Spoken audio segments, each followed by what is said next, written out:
What's going on? Welcome back to another normal baseball podcast. We got a lot going on. It was a great week of baseball. Let's talk about it.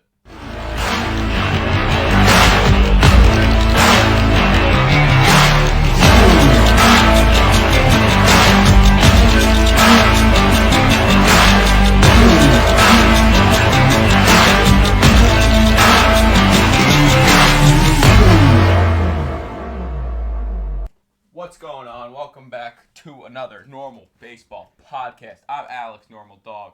That's Lewis. And today we're talking about the baseball. The baseball. I love the baseball.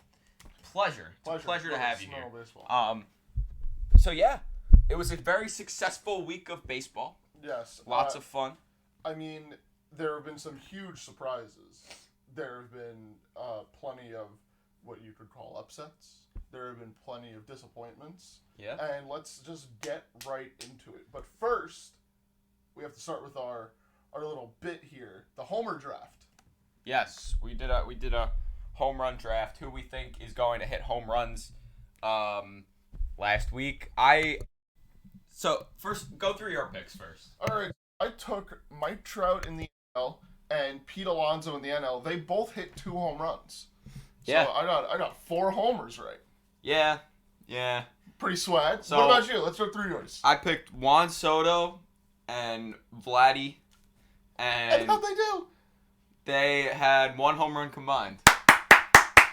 Juan Soto hit a home run off the Pirates, and it went to the Allegheny, which I'd argue... Oh, it was a moonshot. I'd argue was extra points.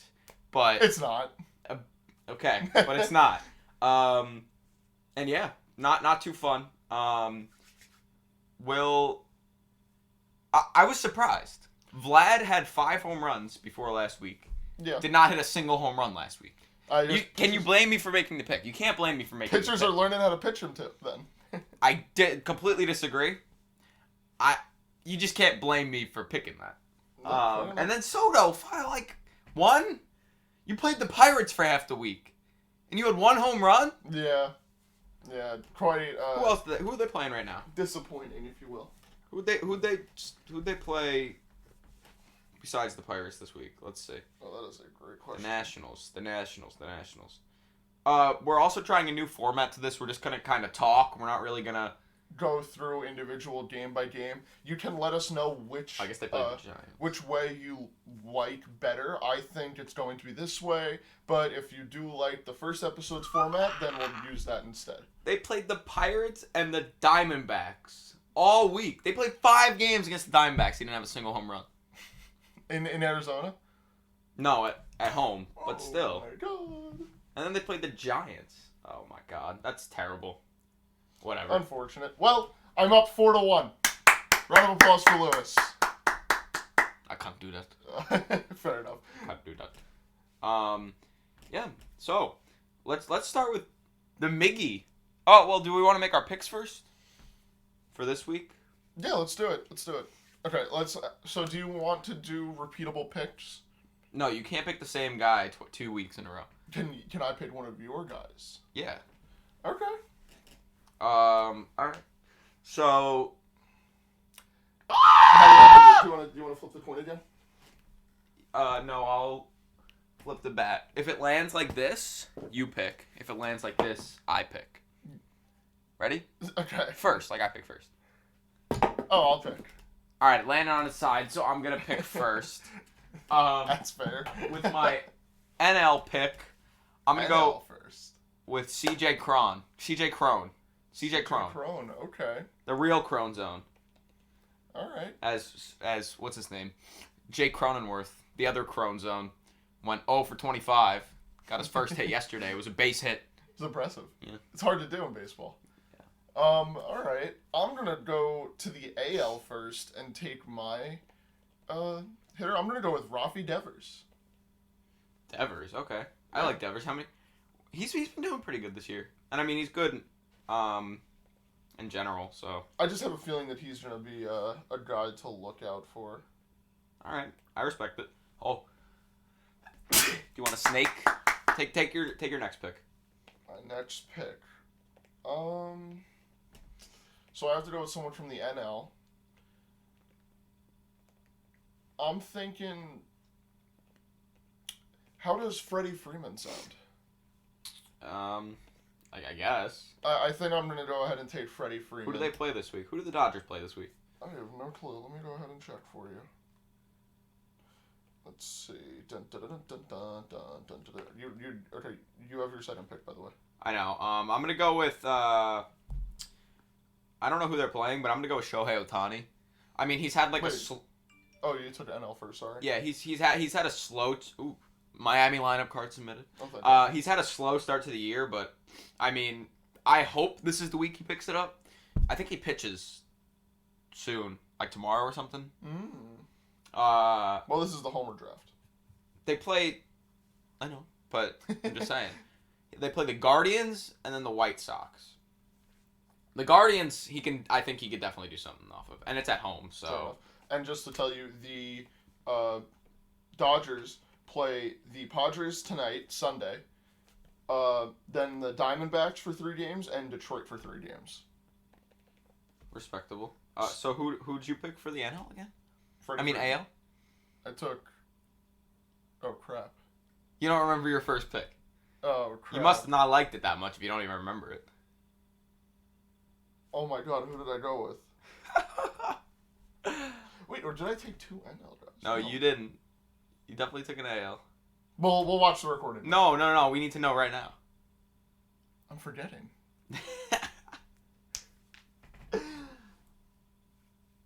Oh, my God. Oh, Rafi Devers. There you go. Holy crap. All right. So, those are our Homer draft picks. I'm confident in mine. CJ Cron, he was leading the league in home runs. He's tied for the lead in home runs. Ozzie Albies is also tied for the league in home runs. Yeah, Albies has been on a tear. Yeah, but although the Braves have not been doing too well. They'll finish with 87 wins or something, make the playoffs, and then make a run. Yeah, but I don't know. It's just like, it's unfortunate. Because obviously the Mets are having such a great start. The Braves are like, what are they, 500? They're 2 games under 500. Yeah, wow. Not happy for Braves fans, but like at the same time, they did the same thing last year, and they got Matt Olson. I don't know. Jorge Soler had his return to Atlanta. Yeah, which was great. This week. Yeah, he got his World Series ring, so you'll have to see that. His World Series ring that actually had MVP engraved into it. So once again, congratulations, Jorge Soler. Jorge Soler of our Miami Marlins. Yes, sir. Right with the boys down south. Speaking of the Marlins, I mean, Jazz Chisholm, love him. He is legitimately my favorite player in baseball currently. That's fair. I mean, he has been something. It was like 2 days ago, he stepped out of the box, take a couple practice swings after the pitch, not having it. Was rushing them. He started play, Yachty begging, I don't even know who was pitching at the time. Yachty was begging him to throw the pitch. Didn't throw the pitch, took a timeout. Next pitch, Jazz, moonshot home run. And the Marlins went on to win 5-0. Stud. Yeah, beautiful, like, baseball player. He just knows how to do it and do it right. I feel like after that, after they took timeout and didn't throw the pitch, I think it was sealed that he was going to hit a home run. I think he knew it too. It was etched in stone. He was like, I've had enough. Yeah. And you could see he put his all into it. The launch angle was like 70 or something. I don't know the exact launch angle, but it was crazy. Gotta look this one up. Launch angle, here we go, to the StatCast. But the Marlins haven't been that bad. I mean, I feel bad for Pablo Lopez. He's 0-3. Pablo Lopez is 0-3, but he has a .52 ERA. Oh, wait, no, hold on. Wait. Timeout. Timing out. Not Pablo Lopez, different pitcher. But Pablo Lopez, however, is 3 games started, .52 ERA. He's starting in the next couple days. I think he starts tomorrow or today. His ERA plus is 7.56. He's leading the league in ERA. That's fun. It was Nestor Cortez Jr., who we will talk about, but of course Pablo Lopez. I mean, he was my kind of sleeper pick for Cy Young. I mean, he's crazy. He's literally crazy. Yeah, I mean, him and, what's his name? Sandy Alcantara. Both two great pitchers that the Marlins have that if they can get the run support, I mean, was it Pablo Lopez who basically was shutting out the Cardinals, or was that Sandy Alcantara earlier this week who was shutting out the Cardinals? That was Alcantara. Alcantara went like 8 innings pitched, no runs. That was the same game as Jazz. 2 hits. 2 hits. Oh, you mean 2 hits for them? I thought you meant he got 2 hits. I was like, what? There's a DH. I was like, what are you talking about? No, I'm not that much of an idiot. But yeah, I thought that was nuts. And then they wound up losing the game to a Nolan Aaronato 2-run home run. Yeah. Did I pick him for AL Cy Young? I did not. Pablo Lopez definitely could win AL Cy Young if he really wanted to. I know, my bad. That's fair. That's fair to say. It's not ridiculous to say that. It's not ridiculous to say that. Not ridiculous at all. And yeah, so we're talking about the NL East. The Mets, crazy, first team to 10 wins. They're having a great time. I was at both the games of the doubleheader against the Giants. They won both of them. Scherzer is insane. He went 5 2/3, perfect innings. I got a base hit off of him to end it, which was pretty cool. Well, all right, let me reiterate. So, we were walking and we were talking about how, okay, the person I was with was like, don't say it. Like, because, if you say it, you jinx it, Of course. So I was like, I don't know, something special seems to be happening. And he's like, do you want to witness history? Or do you want him to give up the perfect game? Like, he didn't say perfect game, or he said, do you want to ruin history? And I said, I don't know, it'd be pretty cool to get a base hit off Max Scherzer. Next batter, base hit, RBI. So I basically got a base hit off Max Scherzer. Well, congratulations. Thank you. I'm batting 1,000 against Max Scherzer. Not everyone can say that. No one can say that. Good thing. I guarantee you no one's batting 1,000. There are 2 people in this room that can say that now. You are not batting 1,000 against Max Scherzer, bro. But I mean, the Mets 7-3 in their last 10. They were the first team to 10 wins. They have 11 now, 11-5. Edwin Diaz tried to blow the game for them a couple of nights ago, which was funny. It was very funny. He pointed, but they cut away from him before you could actually fully see him pointing. But you saw him going for it, so you know he did it. The usual. But they won that game anyway, so who cares? It was fun. Yeah. They're having fun. As a Yankee fan and just a baseball fan in general, their team chemistry is off the charts. Like, they work so well as a team. It seems like they're all having fun and they all want to win. And they're just having a fun time while doing it because they're a good team. They're going to win. Yeah, the chemistry in the Mets clubhouse, I feel like, is arguably going to be the MVP of the Mets season, no matter how it pans out, whether or not they hoist the Commissioner's Trophy at the end or if they don't even make the playoffs.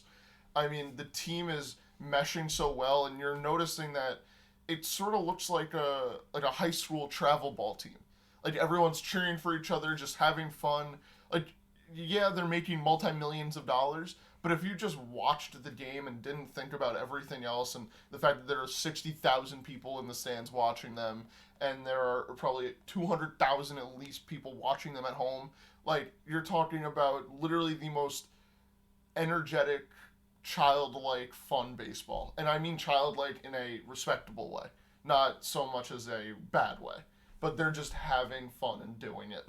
Yeah, it's all the guys are really... Lindor he's having a good start to the season, and if he can stay this way all year, I think this whole Mets season is going to be based on how Francisco Lindor plays.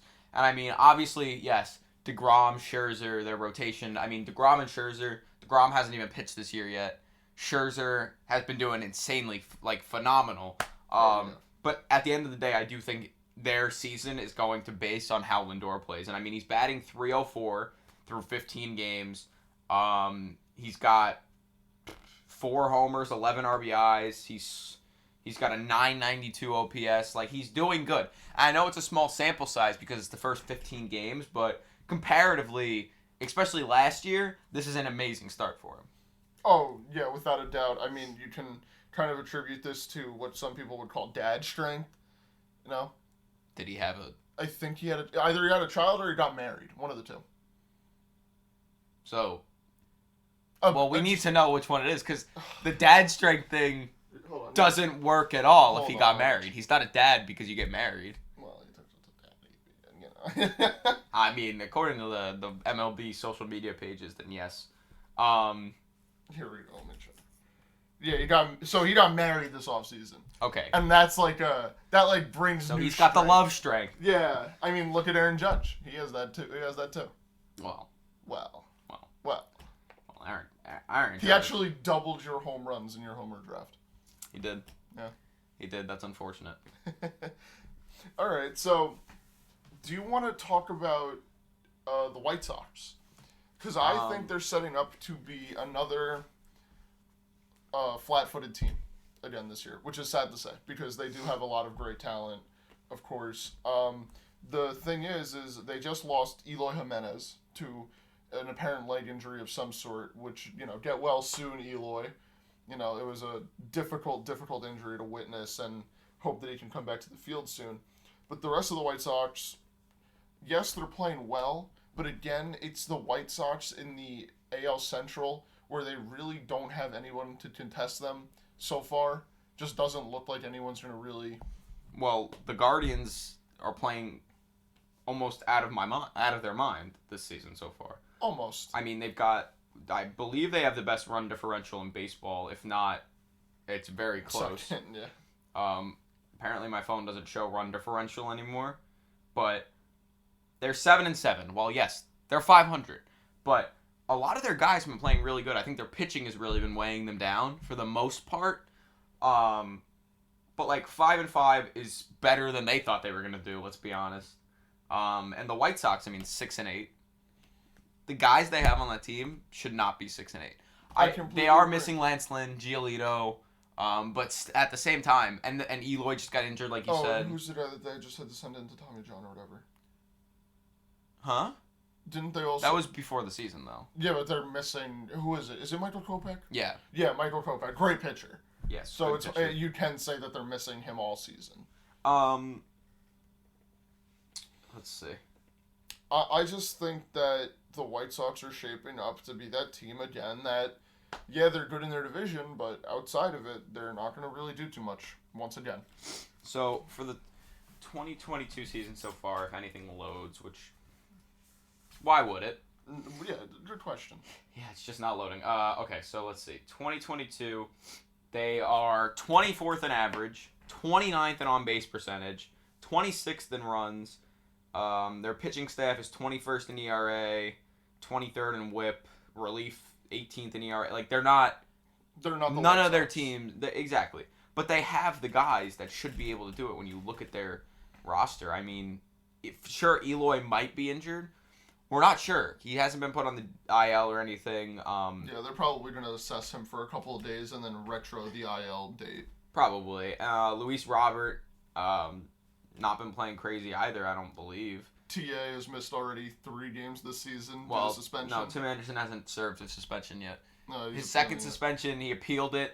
If you haven't seen, Tim Anderson, they were in the doubleheader with the Guardians. They were down by 10 runs. He was the final out of the last inning, and a fan screamed to him when he was on the field, "Nice hit," and he flipped off the fan. Which the video of that, I love it. Yeah, I love just the video of Tim Anderson just giving the bird right to the camera. I don't know, I like it, but he's appealing it, which I get, but at the same time, like you said, you can't really do that. This is the same thing with the Miles Straw situation, which we'll also talk about. There's just some things that you can't really do. Sure, yes, I understand your emotions get the best of you.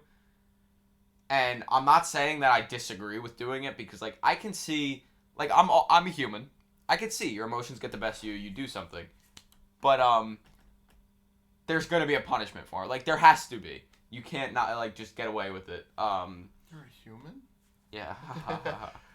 Yeah, no, I completely agree with you, but then again, like you said, I would have just taken the suspension. Also, they lost. They lost yesterday. Yeah. So he could have served that suspension. He went 0 for 4.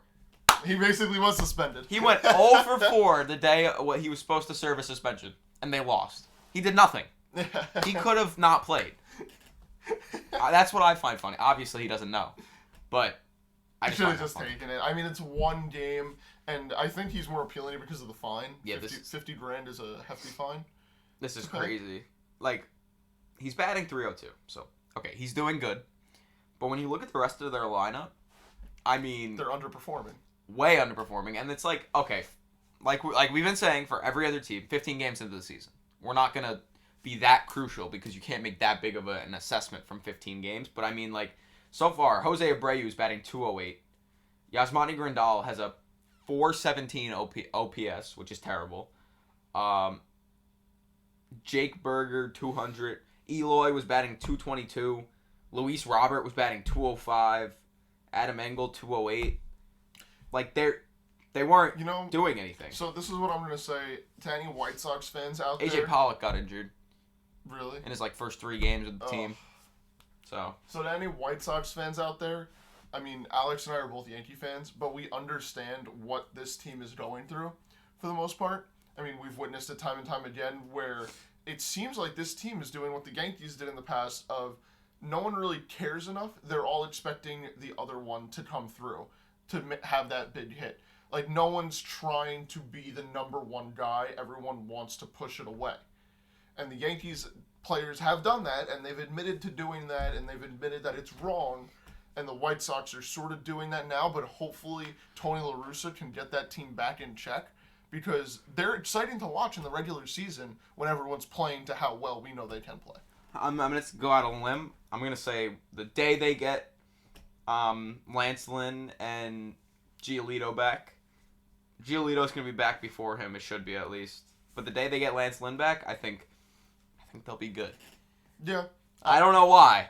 That's just my internal feeling. I know that Lucas Giolito does bring a very big voice to that clubhouse. I don't know if he's been hanging around the team while he's doing all of his rehab and stuff, but I know that he is a voice in that locker room. He's a very big personality, and the guys sort of they of course like him, and Tim Anderson is another guy. Like, they have a bunch of personalities, but the one that it seems like they always flock to more than anything in those, like, in that post-game interview and just during the time in the dugout is always Lucas Giolito. So Michael Kopech was not the one who got Tommy John. I thought it was, though. Maybe he didn't wind up getting it. Heal it naturally? Well, no, not heal it naturally, but Garrett Crochet was the one. Yes, Garrett Crochet. He's a because I'm looking at the thing and I'm like, wait, but Michael Kopech has actually been quite the opposite. He's been starting for them. I mean, he's got a .64 ERA, 14 innings pitched, 3 games started. No, that's really good. That's almost as good as Nestor Cortez, but he's winning the Cy Young this year. And MVP. Do we want to get to that? The New York Yankees lost 2 of 3 to the Orioles. Very funny. Very, very funny. The season's over. Season's over. Then who did we play after the Orioles? The Tigers. Then they won 2 of 3 for the Tigers. And they had the controversial moment with Miguel Cabrera. There it is. What do you think of the moment? So, for anyone who's not up to date on it, you go. It was Miguel Cabrera was approaching 3,000 hits. He had 2,999 hits. And with runners on first and second, or second and third, with like 1 out in a game that the Yankees were already destined to lose, it was 1-0. Aaron Boone made the controversial decision to walk Miguel Cabrera and strip him away of possibly hitting number 3,000 right then and there. Comerica Park was packed to the brim, and every fan was chanting, fuck the Yankees, because everyone wanted to witness history, which is fair. But what do you think about that situation? I could see it from both sides. From the Yankee side, I see it more from the Yankee side. Okay, they're still trying to win this game. At this point, it's only a 1-0 game. The batter on deck is Austin Meadows. Austin Meadows is a lefty. Their pitcher at the time, Litke, is also a lefty. So they want the lefty-lefty matchup. Yes. As opposed to a guy who's going to be a Hall of Famer going with potential, put them away in the grave. Now, I get that it didn't work out because Meadows did hit a 2-run double, but it wasn't some double in the gap. It was a bloop double that just happened to get down. So, as far as the Yankees goes and Boone, I think it was the right decision. Miggy still has the entire rest of the season. They know he's going to get it. It's okay that they didn't. Now, from the fans' perspective, that's where it gets a little iffy. Because you're going there, and you're like, Miggy had 3 hits yesterday, which at that point he did. He had 3 hits the night before. Yeah. He could get it today. And he was already 0 for 3 in that day. He struck out a couple times and hit a long fly ball. That's his fault. He didn't get a hit. This time, he didn't even get an attempt. So I guess they were kind of mad. They thought he was going to get a hit. In my opinion, I think he would have struck out again or something. I don't even think he would have gotten a hit. I think the pressure would have gotten to him, yeah. But I don't even think the pressure. I just don't think he would have got a hit. From a baseball mindset, like Aaron Boone made the right decision to walk him. Like you know, like you said, this guy is a Hall of Famer. He's like a world class athlete. If he really wanted to, he probably could have put one over the fence if he got the right pitch. You know, like he's not prime Miggy anymore. Yeah, but that doesn't mean that he's still not there. Yeah, but I mean, you don't just get to 3,000 hits and 500 home runs. Yeah, I just hated the fans' reaction. Like even on Twitter and everything, they were like "L Yankees," but like the guy, it's a big situation in the game. It's a 1-0 game, so still very in it. The Yankees were. Just bad. They're trying to win. Feel bad for the fans because if I bet you a lot of people spent a lot of money on those tickets. If he didn't want to be walked, then he shouldn't have got the other 2,999 hits. Well said. Well said. Yeah. All right. Well, I mean, do you want to talk about another surefire Hall of Famer, Clayton Kershaw, who's kind of been insane? Kershaw? Yeah. He's been doing more than well. I mean, we've already put out our formal apology to Clayton Kershaw, but I just feel as if he started 2 games, 12 innings pitched, a 3 ERA. Small sample size. He's pitched 2 games. Yeah, but I think he also is pitching tonight. I'm not sure though. Well, yeah, but he up to this point he's only pitched 2 games. I don't think it's really enough to say anything. No, but his 2 starts have been pretty good. His 2 starts have been very good. Well, and I think he has a 3 ERA, and we know that one of the games he gave up no runs. So that means the second game must have not been great.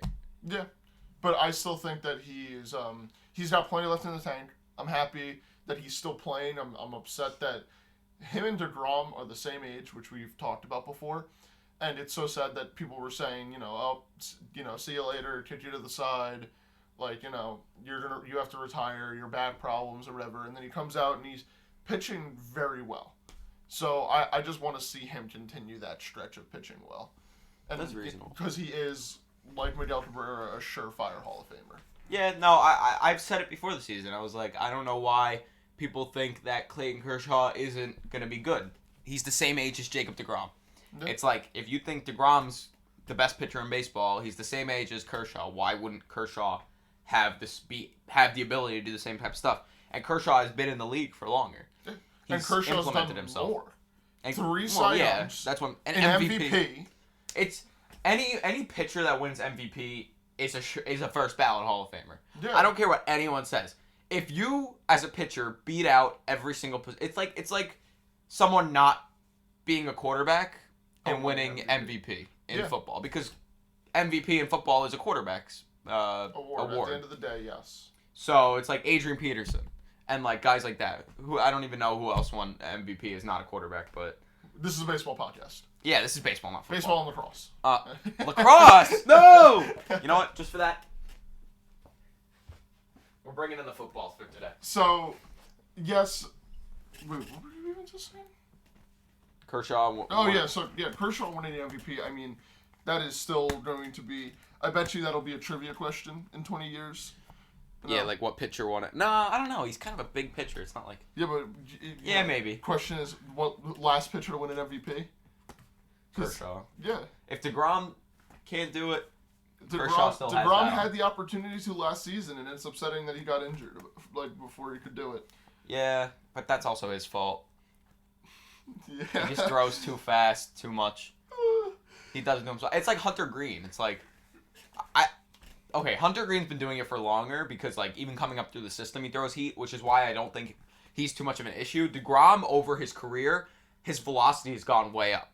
And I guess his arm wasn't used to that, and that's kind of where the problems originated. Hunter Green's been doing it for his entire, like, career, 4 years now. which is insane. And, like, Hunter Green, while he is on the Reds, who have lost 11, 12 games, right? 13, I believe. Oh my god. They have the worst record in baseball. I think they're 2-11 or 2. Oh, maybe they're 2-11 or 2-13. They're one or the other. Oh, you know, I have it pulled up right here. They're 2-13. They're 2-13. So that's not easy to do. That is not easy to do. Shitty team, but Hunter Green. Free Jonathan India. Can I say that on this podcast? Free Jonathan India. I'm up with the free Jonathan Indias. And Joey Votto, honestly. Joey Votto's probably going to be heading out the door soon. He's 38 years old, and he's had a world-class career. He just became an American citizen. Congratulations, Joey Votto. Oh, yeah. Joey Votto, American citizen. Woo! Go, Love Joey. To see it. But, yeah. No, I'm backing free Jonathan India. I mean, I don't think it's really fair to say. It's his second year in the league. Yeah, but he's a good player. I get that, but that doesn't mean that in the next 4 years they won't be good. It's definitely possible. If he were to get traded right now, what team would you want to pick him up? The Orioles.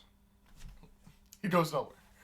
No, because the Orioles definitely have more potential than the Reds, especially in their farm system. And not in the AL East. Well, by standings he doesn't, but by potential he definitely does. If you want a competing team, For anyone wondering why he's looking that way, we have a poster with all 30 MLB teams. It just helps me, like, to the right. No, because looking at the logos and everything, like, I go through them and just think of what second baseman. Jonathan India. No, because I look at the logo and I just think of their second baseman. I think there's one. Okay, the Braves don't need a second baseman. Yes, I think Cubs don't need a second baseman. Fuck you, the Reds. Rockies don't need a second baseman. There goes our Red sponsorship. Dodgers don't need a second baseman. Marlins don't need a second baseman. Brewers. Oh my God, we're gonna throw every team. Well, I'm just giving my thinking. There's one obvious answer, in my opinion. I think reminder. Phillies. Jonathan India, yes, the Phillies. Yeah, would make a good impact immediately. Although I think he would. Yeah, because he would play second, and then Segura would probably move over to short or something. They'd have to do something because they have Didi and Segura, which two people who they like. The Phillies seem to like having played. I just think that Jonathan India on the Phillies seems maybe right. The Angels. I mean, one of the red teams. Is this the podcast where we start the campaign of Jonathan India to the Phillies? No. Okay, that'll be next episode. Stay tuned. No Jonathan India to the Phillies. Actually, we could think it. We won't promote it though. Yeah. So, how is Jonathan India doing this year? Because he hasn't been in news because, obviously. Oh, also. He's on the 10-day right now. Oh, maybe that's why I haven't heard much. But so far this year, he's got a -2 WAR. He's played 7 games. Not too bad. 241. No, not really. not good at all. 543 OPS. This is not good. I'm gonna chalk that up to the sophomore woes. He's also played 7 games. True. So I think that's mostly why I would chuck it up to the sophomore lows. Woes. There you go. But a developing story to watch. Apparently the Reds, according to Joey Votto, the Reds are 2-0 when he posts a TikTok. He posted a TikTok last night. So if the Reds win today, we might be on to something. Stay tuned. Watch the Reds game tonight. Never thought I would be saying that. Who are they even playing? They're playing. I feel like I should know who they're playing. Here, let me guess. They're playing the Cardinals. So Wainwright versus Lodolo. But Lodolo's 0-2 with an 8 ERA, and they're facing Wainwright. So Joey Votto. They need a miracle. They need a miracle. They need a Joey Votto TikTok. That's what they need. Well, they got one. So if they win, that's something to look after. Yeah. You mentioned it earlier, right? With C.J. Cron earlier in our Homer draft and Jake Cronenworth. 1 for 25. He took 25 at bats. 0 for 25. 0 for 25. And the Padres, but outside of Manny Machado and their pitching, have looked very lackluster. Yeah, but which is concerning. Manny Machado, oh my God, I want to talk about Manny Machado. We'll get into it at the end of the episode too. Manny Machado might make the podium. He might. I mean, he's played 16 games. He's got 3 homers, 10 RBIs. He's got a 1.003 OPS. He's doing good. But yeah, like you said, the Padres been a little lackluster. I mean, we saw it a lot of last year. I think they need Tatis back again, which is their big issue. He'll be back in like mid-June, I think, somewhere around there. Right around the All-Star break, probably. It's so crazy to think it's like about. Acuna's coming back next week. Yeah, so this week coming up, sometime this week, he'll be back. That is going to be huge for the Braves. Amazing. What Acuna does for the Braves, even though the Braves do have a good team, is very similar to the Padres. I mean, the Padres are a good team, but it feels like when Tatis isn't there, they don't perform. Like you can very much tell there's a significant underperformance. You can tell even in the box score. You can just tell. Like, I mean, they had a really close. They're 10-6, so by no means is that bad. No, it's very not bad at all. But if they want to go out there and compete with the Giants, the Cardinals, hell, somebody from the AL East is going to make the wild card with the expanded playoffs. Like, they need to pick it up a little bit. And it's so crazy to think about that in baseball. We all grow up listening to coaches and everyone around the sport saying it's a team sport. No one can have a single great impact. Mm-hmm. And then we see the Ronald Acuñas, the Fernando Tatis, where when they're not playing, the teams don't know how to function properly half the time. I don't know. They're 10-6. 10-6 is not bad. No, it's not bad at all. They've lost 2 to the Dodgers. So before that, they were 10-4. Yeah. That can't be right. That cannot be right. They were 10-4. If they were 10-4 before this Dodgers series, I take everything back. Wait, they've played 2 more games than the Dodgers. Oh no, they won yesterday. Yeah. What am I saying? They won last night. They won 2-1. Okay. So that means they were 9-4 before they started playing the Dodgers. 9-5. 10-6 is very good. It's very good, but once again, when we get Nando back on the diamond, it's going to be a whole new ball game. No pun intended. This is a great podcast. What was the reference? I was trying to figure out the reference. What do you mean, no pun intended? What was the pun? A whole new ball game. Whole new ball game. Because I said when we get Nando. Okay, do I really have to explain? Yeah, I don't get it. When baseball. We get Nando back, it's gonna be a whole new ball game. Yeah. Baseball ball game. That's not even a pun. That's just what people call baseball. Yes, but you say, I can punch you in the face in this podcast. There's a whole new ball game. Well, what does that have to... Oh, my God. You were talking about baseball. You were talking about baseball. When Acuna comes back, it's going to be great. The Braves also need that guy back in the lineup. And I don't think it's so much, just them being there because we saw that Acuna was there during the postseason and everything. Yes, he didn't play, but he was there. I just think it's... I don't think he was. Yes, Acuna wasn't with the team. Yes, he was. No, he wasn't. He was? No, I believe he posted a picture on Twitter of him watching the game from home.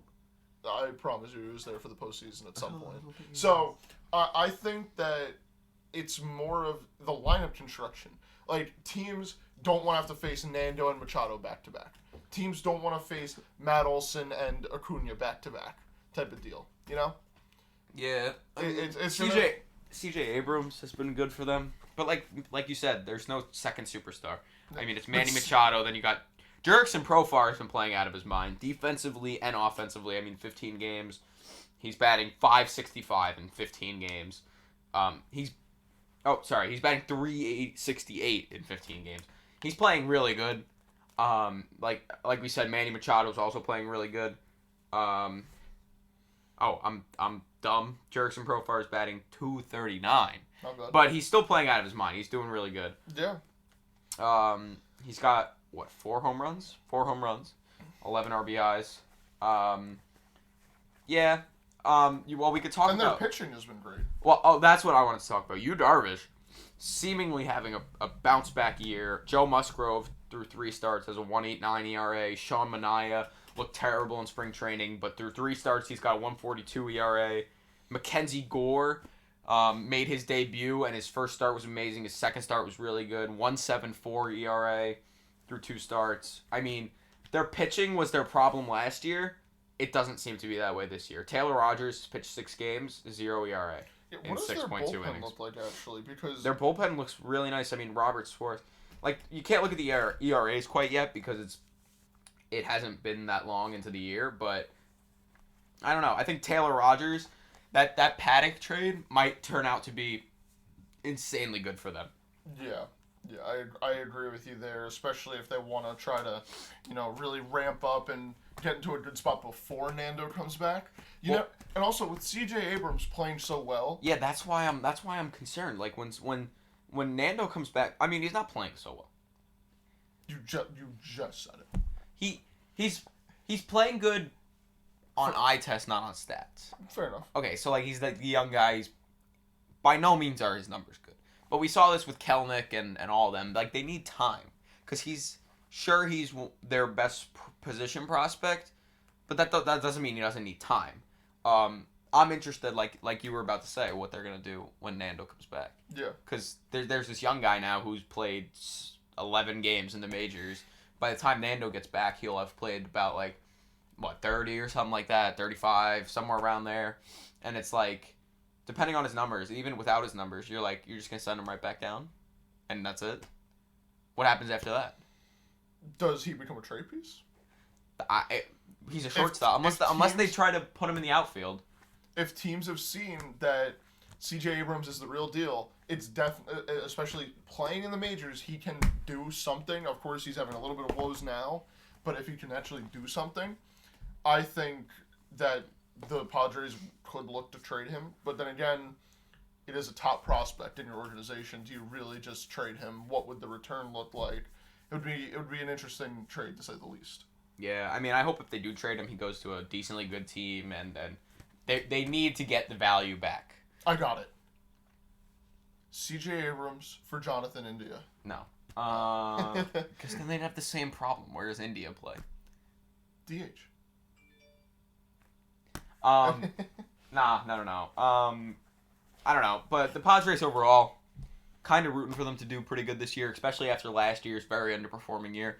And their manager is Bob Melvin, the three-time manager of the year, shown off by this three-time manager of the year pin. Very impressive. Love you, Bob Melvin. Hopefully we can make it 4. And we'll get your pin when you make it 4. Without a doubt. But yeah. So, another thing with the Padres, the Tommy Pham incident. Very fun. Very funny. Luke Voit ran into Tommy Pham coming into... no, he didn't run into Tommy Pham. He ran into Tyler Stevenson, the Reds catcher, when he came into home plate. Collided. And then Tommy Pham... That was a football hit. Yeah, and then... Well, the football hit. Nothing like that college pitcher, but... and then Tommy Pham, after the game, was like, well, yeah, I'll fight Luke Voit. Like, Taekwondo... wrestling, UFC, whatever he wants to do. I know a gym in San Diego. Like, just meet me right here. Bro, what are you doing? It's funny, I guess, but no.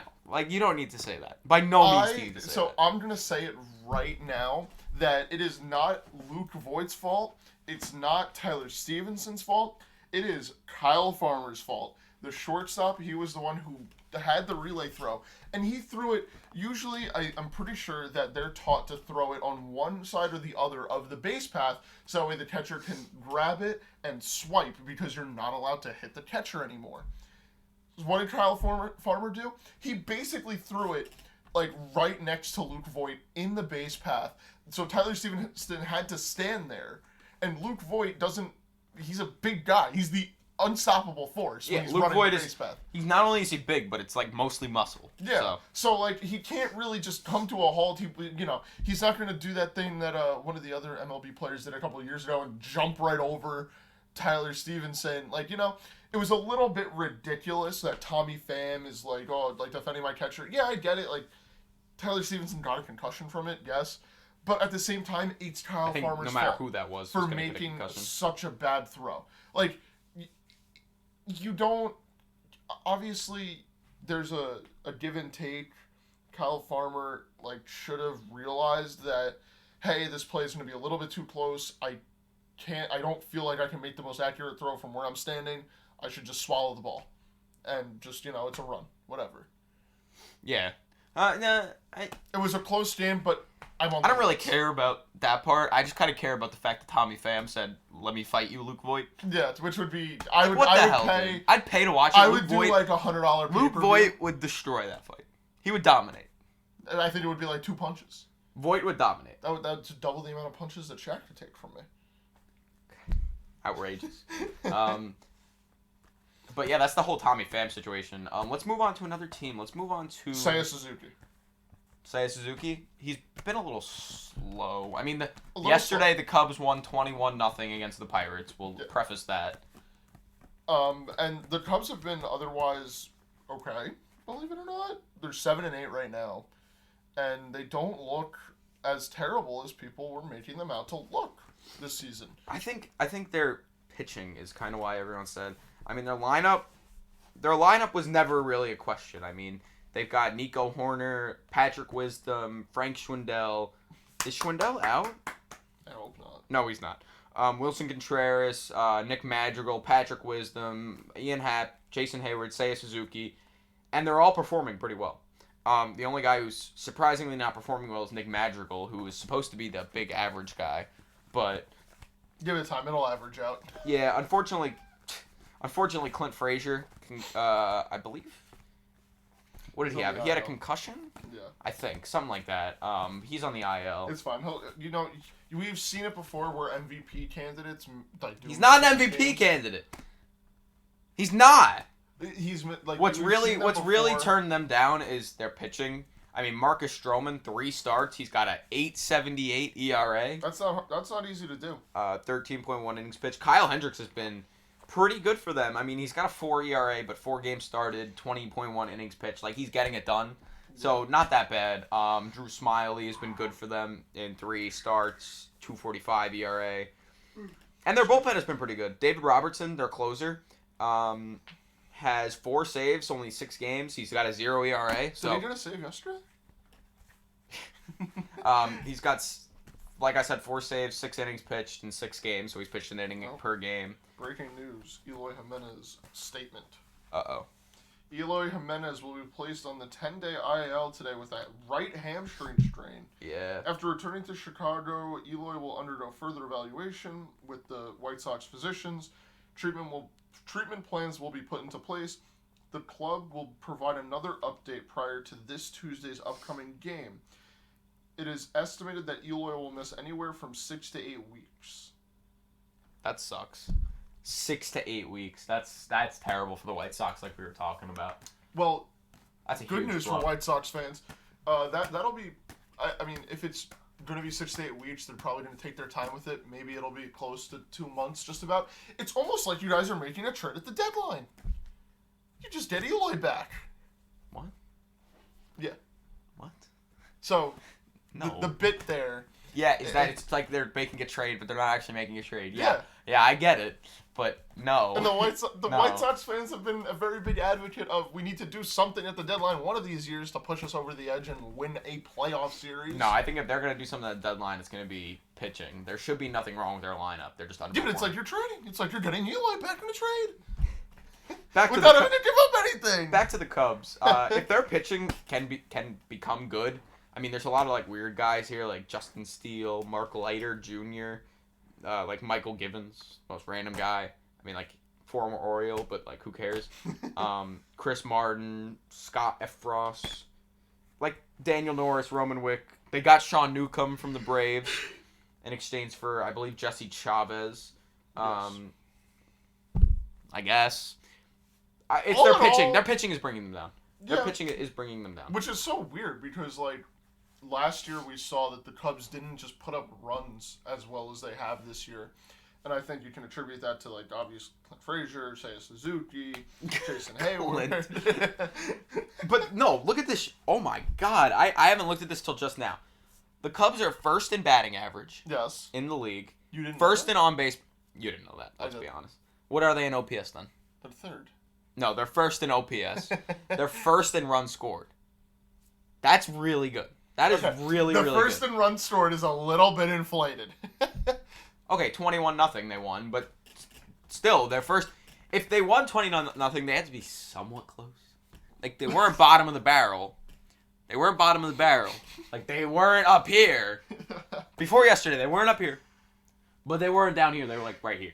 And then 21 runs. I mean, I would say, like, right about, like, here. You were right here, I think right there is actually. I might, though. Ooh. I might, though. Good boy. Okay, all right. Wow, that got weird really fast. But yeah, but then their starting pitching. When you look at their starting pitching, they're 26th in ERA, 24th in WHIP, 21st in home run hits per 9. their bullpen isn't terrible, but their starting pitching is really what is bringing them down. Yeah. And what's their record this season so far? Not good. They 7-8. But that's like not bad considering we thought that they were going to be a lot worse. Yeah. And then how is Seiya doing? I mean, our podium members. Yeah, you want to get to that later? We'll get to that later. He's doing pretty good. Yeah, pretty good. But we'll do that when we do our podium. What else we got? What other storylines do we have? Bobby Witt has been playing not as well as I would have thought for being the number 1 prospect in all of baseball. Can I say that? I think that he's doing okay for what he is right now, but I'm kind of underwhelmed considering how hyped up he was. Is that crazy to say? They have him as Bobby Witt in Baseball Reference, not Bobby Witt Jr. Well, he's batting 184, 501 OPS. He's a rookie. Yeah, I literally think that's all it is, and he's only played 13 games. He's the number 1 prospect. I get that, but he's not like one of those. He's not. Or I guess he kind of was, but he's not. He's not one of those like Bryce Harper type guys who's like, if this guy doesn't come into the league and immediately have a 300 batting average, like. I know he was highly touted, but he's brought up in the beginning of the season. I don't know. Just give him a little bit. He's played 13 games. Yeah, that's fair. He's played 13 games. Fair enough. And his defense has been very good. I mean, do you want to do just like all the rookies? Because like Julio Rodriguez has been I think Julio Rodriguez will be considered the unluckiest player in all of baseball this season. What's his BABIP? Someone check his BABIP. You can check that. All right. Well, I'll check his BABIP then. Show advanced BABIP. 357 BABIP. So, like you said, he's unlucky. Because his actual batting average is 192. Yeah. So let me just 24. He leads the league in strikeouts. So I will admit to you right now that I have been watching a lot of Julio Rodriguez at bats. Oh, so have I. I love Julio Rodriguez. All right, I'm enjoying it.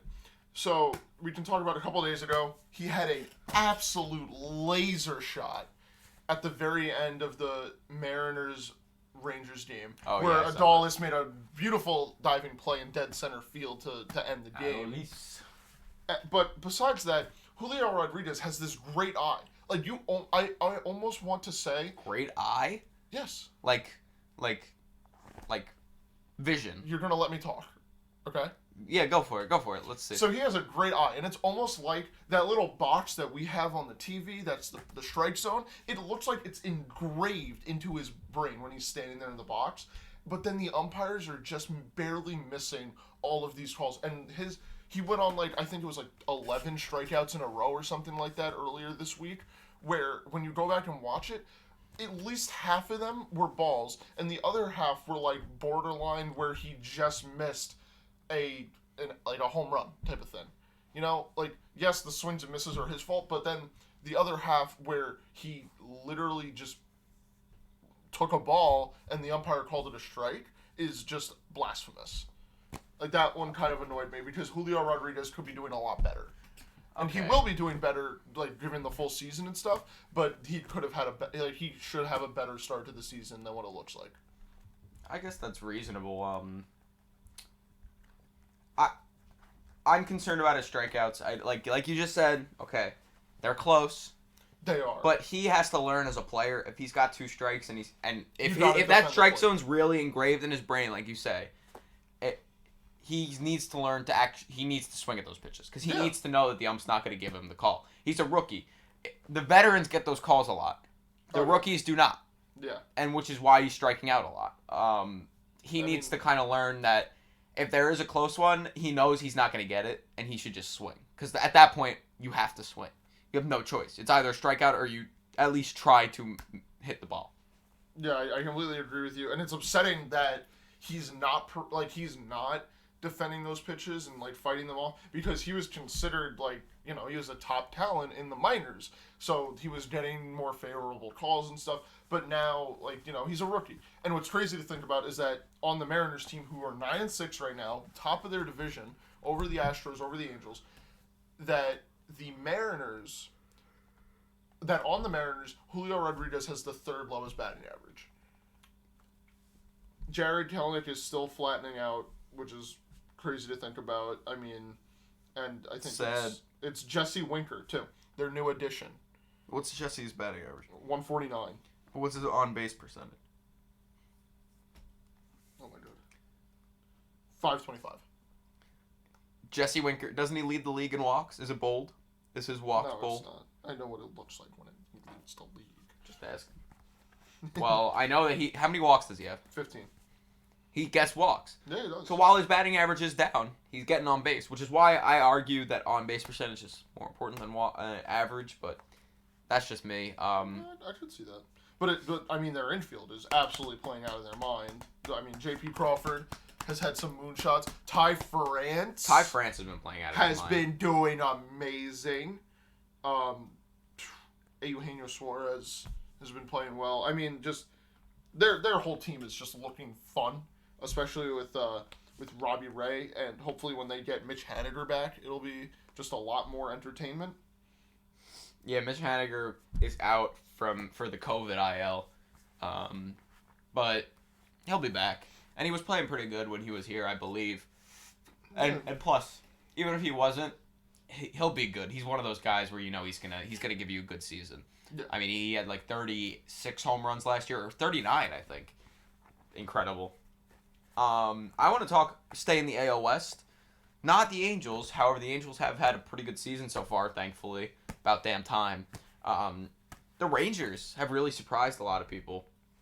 Not playing good.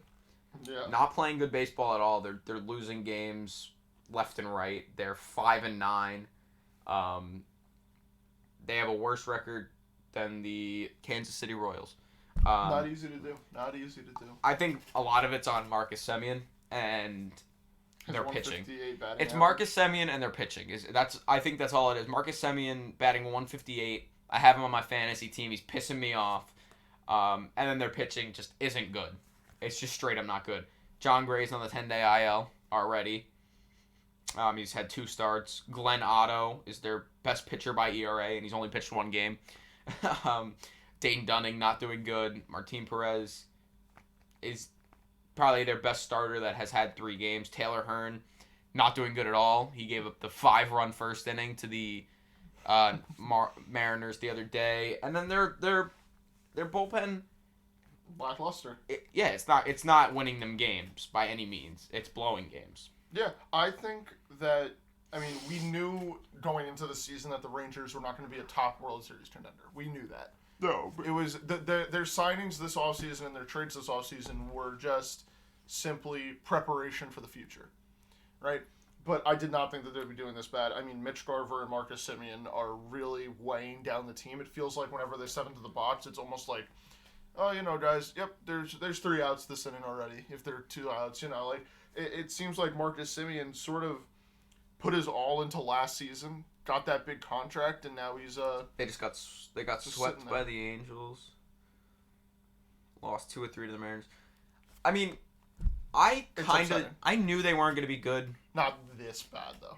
Maybe not this bad. I'm more surprised at just Marcus Semien in general. Yeah, like he's 150, I think. Like their pitching staff isn't surprising me. I think you could probably go back and find some footage where I said their pitching staff isn't good. Yeah. Because it's not. It's not. I think everyone has felt that way. I mean, they're far from contending. John Gray pitched opening day. I think that's it. And then he went on the IL. But Marcus Semien, 158, 429 OPS. Do you think it's just the adjustment from being on a new team? Because this didn't happen with the Blue Jays, but maybe it's just playing in Globe Life is getting to him or something. Apparently, it's loud there too. But even then, you're a baseball player. You're a baseball player. Toronto's pretty loud too. Yeah, Toronto is loud.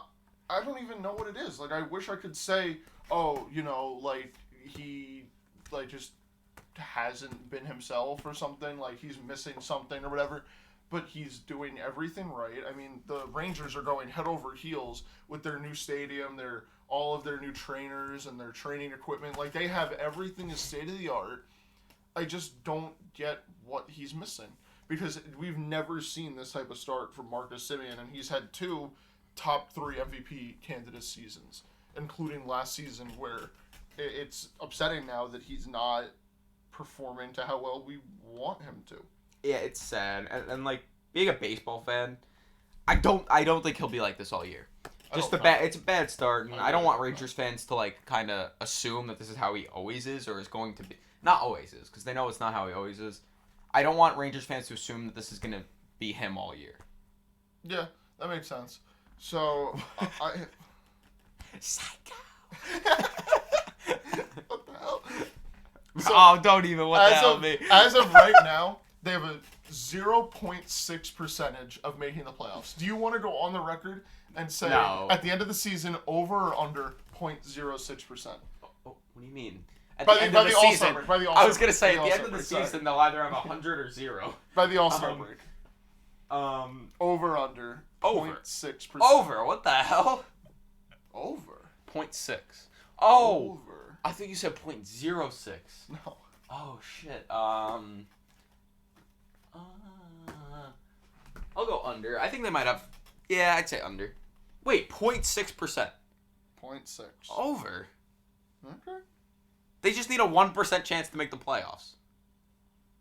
To make the playoffs in the American League. But 0.6. Okay, ready? 0.6 is very. 0.6 is like what I'd give the Orioles. Just because you can't give them less than 0. Just because you can't give them a 0% chance. The Orioles have a less than 0.01% chance to make the playoffs. Yeah, but that's Baseball Reference. I'm talking about Alex stats here. So I don't know. I'd give them more. I'm gonna say higher.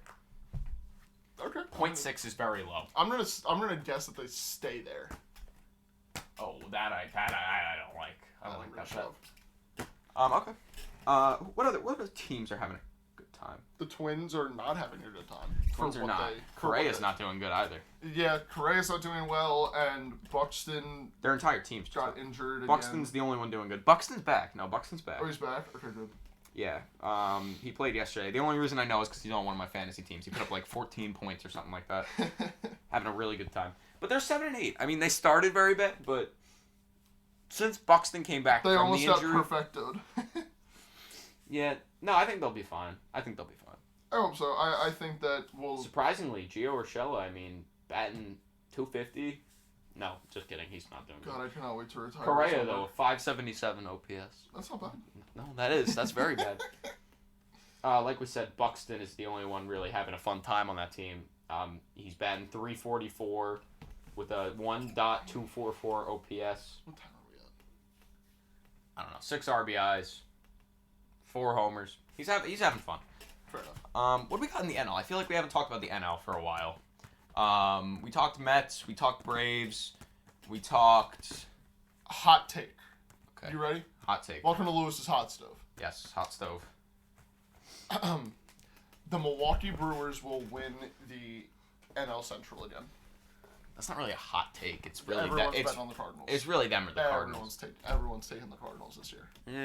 The Brewers, Yelich has been doing much better than I thought he would have done. I am happy for Christian Yelich. What's he batting?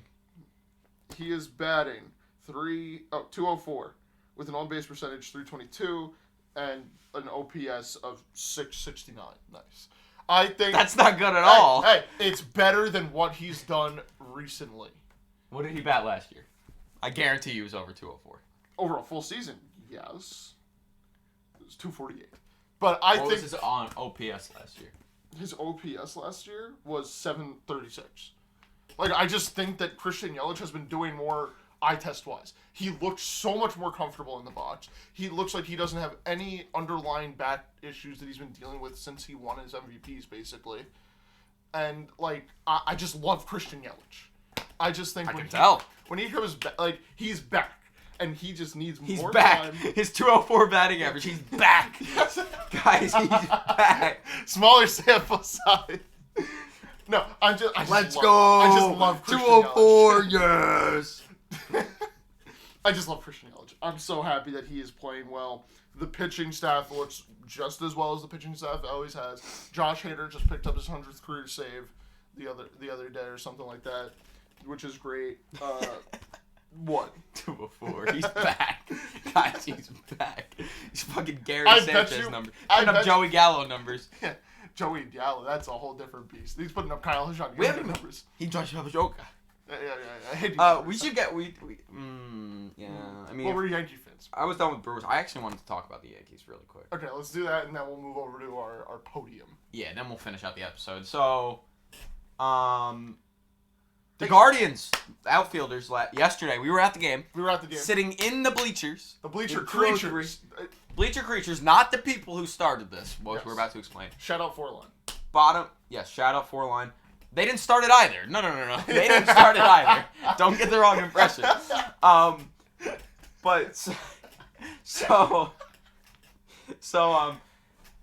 Okay, so bottom ninth inning. I'll set the stage. Bottom of the ninth inning. 2 outs. 204 batting average. 2 outs. Runner on second, Tim LeCastro. Runner on Timmy second. Goat. Isaiah Kiner-Falefa is up. Double to left field. Stephen Kwan knocks off the wall, which is a hard wall. It's fence. It's a digital wall. And then it's lights, so it hurt. Falls to the ground. Yankees tie the game at 4. Fun times. Stadium going nuts. Trainer goes out to check Stephen Kwan, see if he's good. Stephen Barry Bonds Kwan, one of the best guys in the world. Podium. Miles Straw, the center fielder, Oscar Mercado, go over, checks if he's okay. They're worried about their teammate. Yankee fans doing their thing, being Yankee fans. Staying classy. They said something. One of the fans said something. Yeah, I did a TikTok video on it, and shout out John Boy. John Boy also did a very good video on it. Like, he bashed the fucking fans. They said something, and Mercado and Straw did not have it. They were not having it. It must have been something about Stephen Kwan being injured. Apparently it was. That's what Mercado said. Something about they wish he was injured more and stuff like that. Miles Straw climbs the fence and gets in the fan's face. I mean, like I said, I understand emotions, and sometimes the emotions get the best of you. There's more. I'm going to keep going. Okay. And then after the game, Gleyber Torres comes up next. Walk-off single. Cool. Yankees are celebrating. A fan, immediately after the game ends, like after they win or whatever, throws a beer can at Oscar Mercado, and it hits him. He was fuming. He walks over. They're still throwing stuff at him. He catches the beer can that's about to hit his face. Badass, by the way. Yeah. Every time I see that clip, I've seen it a shit ton of times in the last day. Throws it right at his face, catches it, throws it on the ground. Because obviously, if he throws it back, then there's a big issue for him. Chirping at the fans back and forth. They are just throwing beer cans at them. Straw and Mercado. Big thing. They go in the outfield, blah, blah, blah. A lot said after the game. Giancarlo Stanton and Judge telling them to stop. Standing there, which we like Alex said, we were in Section 203, the bleacher creatures in Yankee Stadium. We, saw them. And it's one thing when, everyone is having their fun, especially in the bleachers. Everyone's, you're getting the chance of, Cleveland sucks, whatever. Everyone's chirping the outfielders. But when it got physical, I think the thing is the whole way to sum up the situation is 2 wrongs don't make a right. Was it wrong that somebody said something wrong to Stephen Kwan or one of the other Guardians outfielders about the whole, Stephen Kwan crashing into the wall thing? Yes. But it's also not right of Miles Straw to climb the wall to get in this guy's face. Yeah, I do agree that was bad on Miles Straw's part. That's when he lost any sort of respect in Yankee Stadium. When he climbed the wall to get in somebody's face. It's one thing to do it from below, and you're a professional ball player. You're getting paid millions of dollars to play a kid's game. At the end of the day, I get that you have emotions. You're a human being. But you need to realize, it's just fans. Every fan is passionate. I mean, look at what happened with the former Indians fans, right, during the World Series run. I bet you could find 1 million people who were screaming all different types of very wrongful things to say at any opponent that they played that season. It's just passionate fans. You have to understand that, but you also have to understand as a fan that there's a certain line that I guarantee you was crossed. Yeah, I mean, I agree.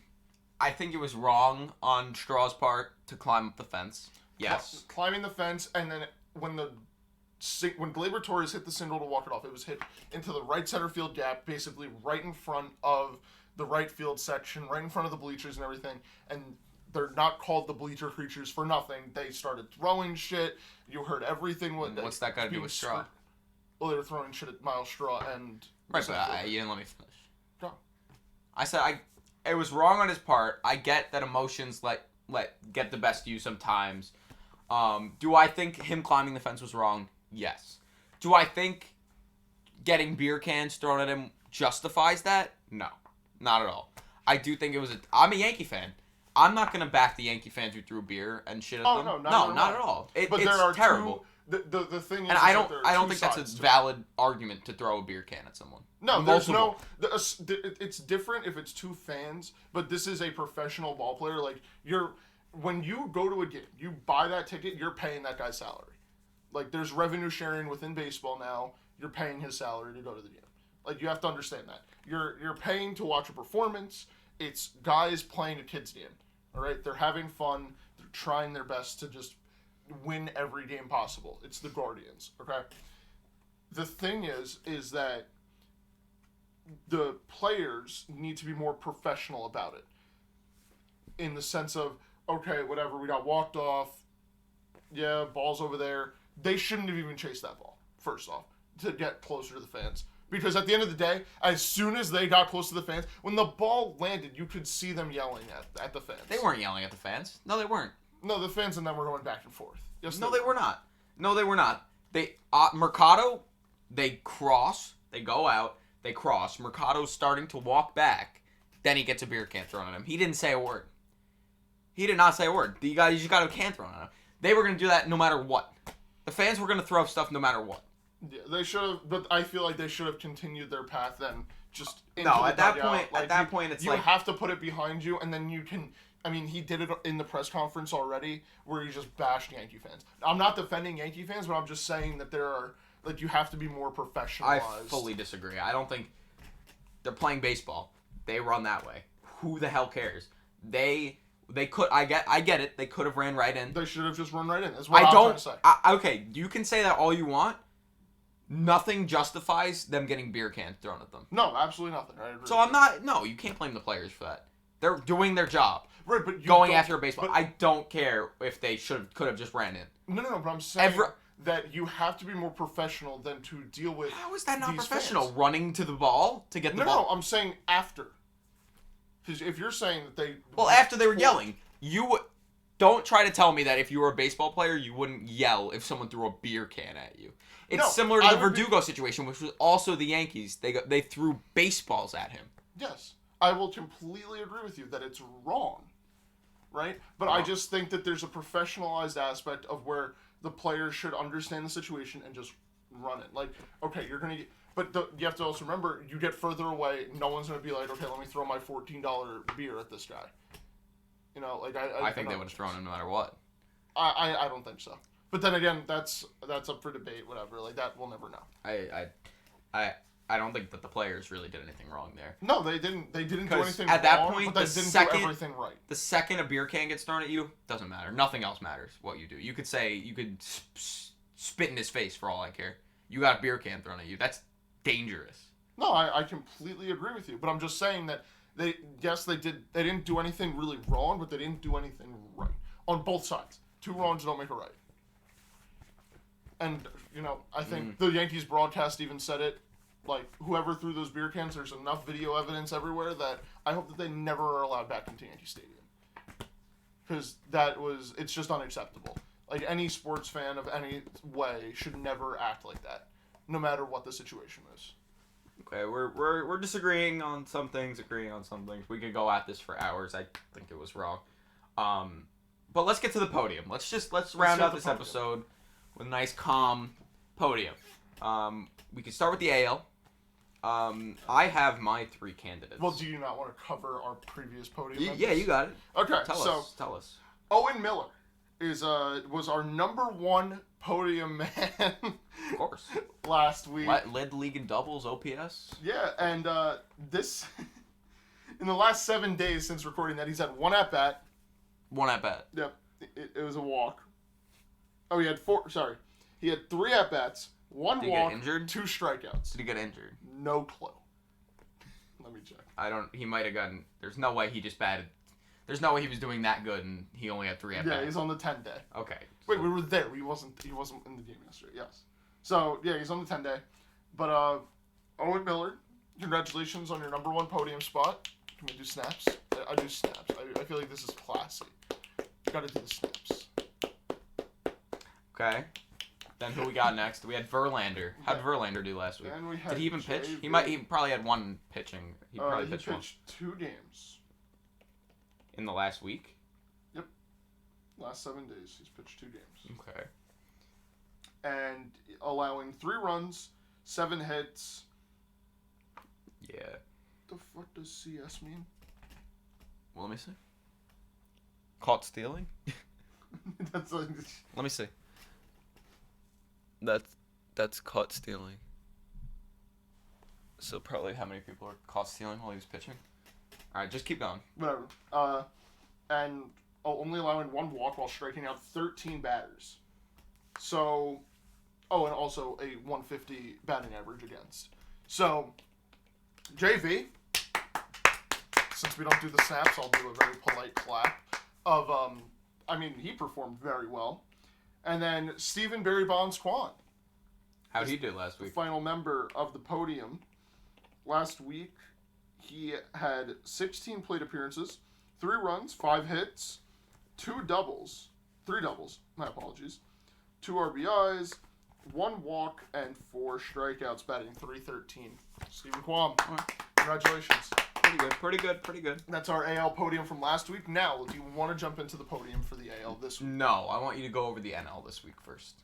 All right. Before we do that. So for the National League, number 1, we had Tyler McGill. Pish posh, whatever. We had Tyler McGill, and in the last 7 days, he pitched 1 game, faced 25 batters, allowed 4 runs, 7 hits, 1 double. This is not the right player. Tell me you have Tyler McGill. No. No, that's right. Why is it giving me his batting stats? Let me see. Well, I guess this is right. Okay, yeah. That's probably batting average against. Yeah, it is. He allowed a home run, struck out 4, and walked 2. Yeah, he's had 1 start. Yeah, round of applause, Tyler McGill. Number 1 on the podium. Then number 2 on the podium, who might stay on the podium. Yeah, I was going to say, maybe we should skip him. Is Nolan Aaronato. In the last 7 days, he's had 25 at-bats, for 2 runs, 9 hits, a double, a homer, 2 RBIs, 8 strikeouts, and 2 walks, batting .360. Nolan Aaronato, ladies and gentlemen. Nolan Aaronato. And then last but certainly far from least, we put Seiya Suzuki up there.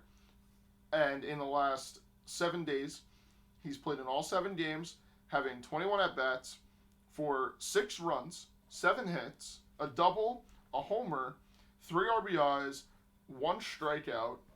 Wait, no. Why did it shift? 8 strikeouts, 6 walks. Seiya. So, congratulations, Seiya. And that was our podium for last That was week. our podium for last Honestly, week. let's just get into it right now. I think I have all 6 candidates I have written down, I think are going to be on the podium. Because, I don't know, I was just looking at it. Let's do it then. Alright, so AL, I have J Ram finally getting up there. I mean, he's been great. At number 1. Just tell me how you think. Wander Franco at number 2. Last 7 days, he's had a .348 batting average, 1.217 OPS. He's had 3 homers, 6 RBIs in 5 games, 3 doubles.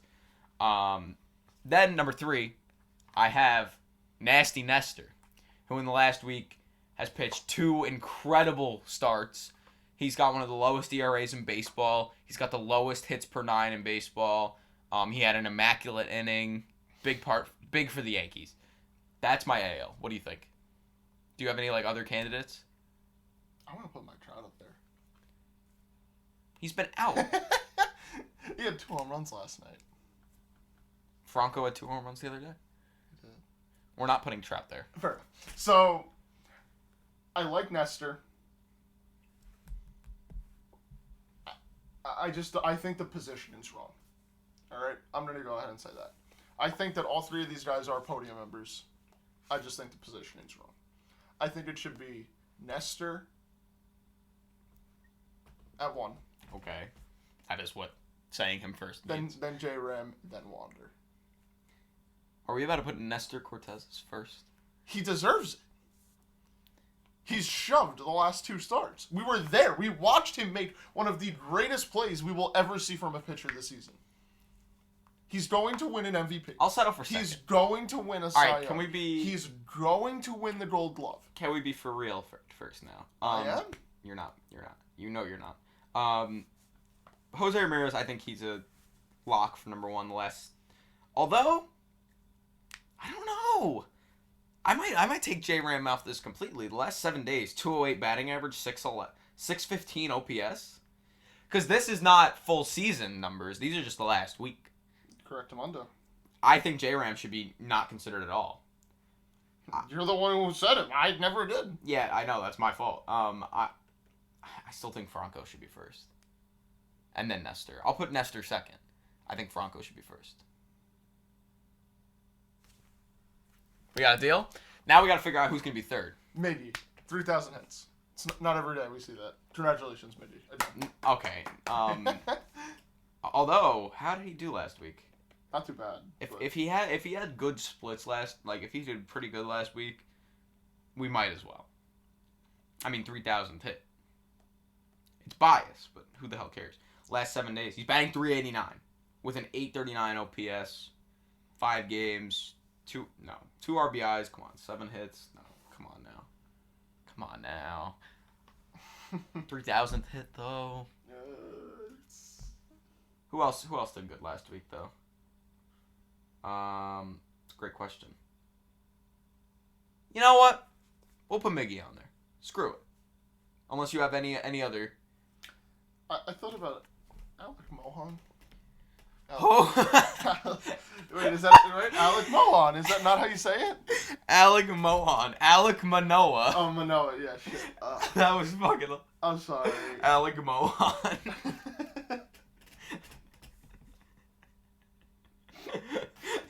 There's an H at the end of his name. I know. Mohan. That's bad. Do you have dyslexia? So, I was thinking about him just because he has been pitching well, but I think instead of him being last in, I think he's going to be first out. Like, he's done well. So what you're saying is he wouldn't be on the podium? I kind of want to debate for him to make the podium. What's his numbers?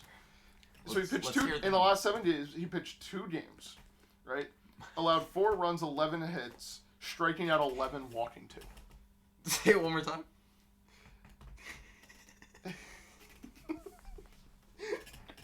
Can you shut up? It was funny. Okay, go on. In the last 7 days, he's pitched 2 games, all right, with allowing 4 runs, 11 hits, striking out 11 batters with only 2 walks. Okay, 4 runs, 2 hits. 2 hits? 2 hits. And 2... No, 4 hits. 4 hits. 2 runs. 4 hits. No. Fuck you. 11 runs. I mean... 11! 11 hits. Those are Alec Mohan's numbers. Now tell us Alec Manoah's numbers, please. 11 hits on 4 runs. 11 strikeouts in 2 games. Okay, so we're putting Miguel Cabrera up there? Nestor had 12 strikeouts in 1 game. I think he should be the only pitcher up there. Yeah, but Alec Manoah's been doing well. Yeah, but Miguel Cabrera got his 3,000th hit. That's true. Yeah, you know what? Give it to me. Pleasure doing business. Pleasure. All right, so our list is, for the AL, Wander Franco, Nestor Cortez, Miguel Cabrera. Congratulations on our second ever AL podium. Not easy to do. Not easy to do. Not easy. Okay, NL. I also think I have 3 really good candidates here. Manny Machado, Pablo Lopez, Nolan Aaronato. In that order. What do you think? No. Nolan Aaronato, Manny Machado, Pablo Lopez. Because So I agree you with you agree that those with are the three three. guys. Okay. I agree with you. Now those we are just the gotta three figure guys. out order. Let's see Machado, because I think Machado like last week specifically was really good. Last 7 days. All right, let's remember these. Last 7 days, batted .316, a 1.143 OPS, 2 homers, 4 RBIs. Then we go to Nolan Aaronato.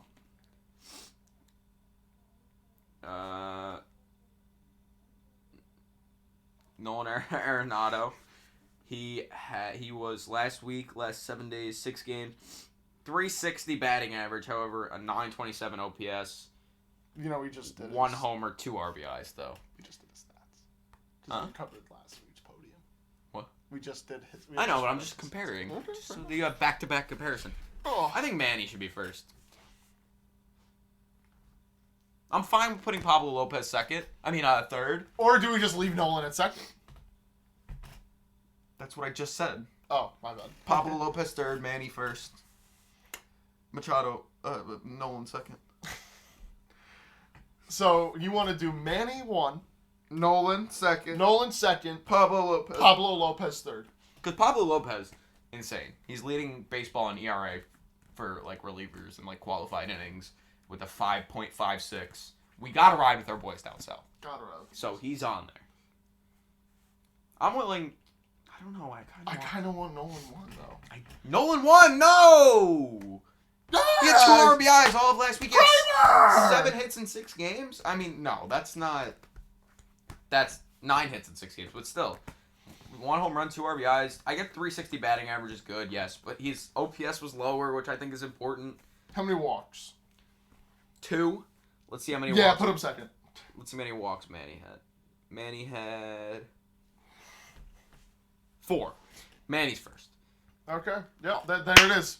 So now we're going to do Manny Machado 1, Nolan Aaronato 2, and Pablo Lopez 3. I still argue that Pablo Lopez should be over Nolan.